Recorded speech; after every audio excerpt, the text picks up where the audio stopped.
প্রতারকরা fixed ডিপোজিটও ছাড়ছে না। Fixed ডিপোজিটে 2,75,000 টাকা তুলে নিল প্রতারকরা।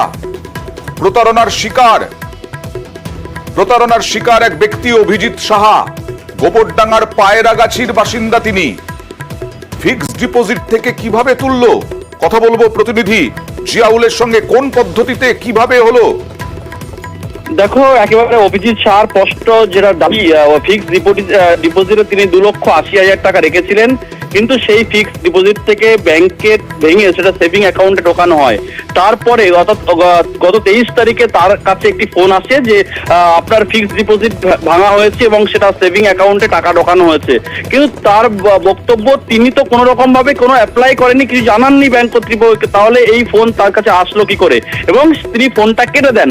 এই ফোন কেটে দেওয়ার পরে তার কাছে প্রায় 20 থেকে 25টি ওটিপি নাম্বার আসে। তারপরে তিনি সরাসরি ব্যাংক কর্তৃপক্ষকে ফোন করে যে আমাকে ফোন করা হয়েছিল। ব্যাংক কর্তৃপক্ষ বলে যেখান থেকে কোনো ফোন করা হয়নি। তারপরেই এই ওটিপি আসার পরেই দেখা যায় সে 50,000 টাকা তার ব্যাংক অ্যাকাউন্ট থেকে উধাও হয়ে গেল। সরাসরি তিনি ব্যাংক কর্তৃপক্ষের কাছে গেলেন, ব্যাংকে জানালেন এবং ব্যাংকে বললেন যে দ্রুত আমার এখান থেকে ওটিপি নাম্বার আমি শেয়ার না করা হলেও আমার এখান থেকে 50,000 টাকা উধাও হয়ে গেল। ব্যাংক কর্তৃপক্ষ তিনি বারবার বলছেন যে ইমিডিয়েটলি সেটা বন্ধ করা হোক, কিন্তু ব্যাংক কর্তৃপক্ষ কোন রকম ভাবে সাহায্য করেন, এমনটাই ওই ব্যক্তির দাবি। এবং তিনি ব্যাংক কর্তৃপক্ষকে বারবার বলার পরেও ব্যাংকে থাকাকালীন পুরো 2,75,000 টাকা উধাও হয়ে গেল।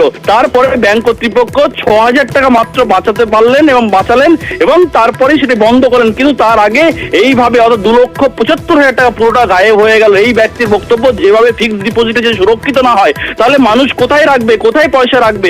এই ব্যক্তি ইতিমধ্যেই তিনি প্রশ্ন তুললেন এবং তিনি ইতিমধ্যেই সাইবার ক্রাইম হাবড়া থানা সহ একাধিক জায়গায় অভিযোগ করেছেন যে তার টাকা কিভাবে এইভাবে ব্যাংক কর্তৃপক্ষ যদি ব্যাপারটা না সাহায্য করে তাহলে তিনি সুরক্ষিত কিভাবে হবেন। ফলে ইতিমধ্যে তিনি ভেঙে পড়েছেন এবং একাধিক জায়গায় অভিযোগ করেছেন। টাকা নয় ছয় করা, প্রতারণার ফাঁদে পড়া, এটা আমরা দেখছি। কিন্তু ফিক্সড ডিপোজিট থেকেও টাকা তুলে নিচ্ছে। এরপরে আর কোনটা নিরাপদ থাকবে? আর ফিক্সড ডিপোজিটে এই টাকা আর ফেরত পাবেন কিনা তা নিয়েও তো সন্দেহ।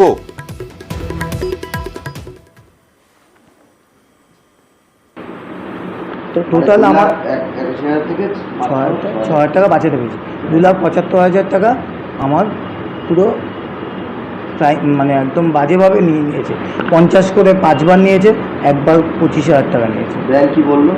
ব্যাংক বললো আমরা দেখছি 90 ডেজের মতো সময় লাগবে, প্রসেস চলছে, এটা হেড অফিস থেকেই করছে, আমাদের ব্রাঞ্চ থেকে কিছু হয় না।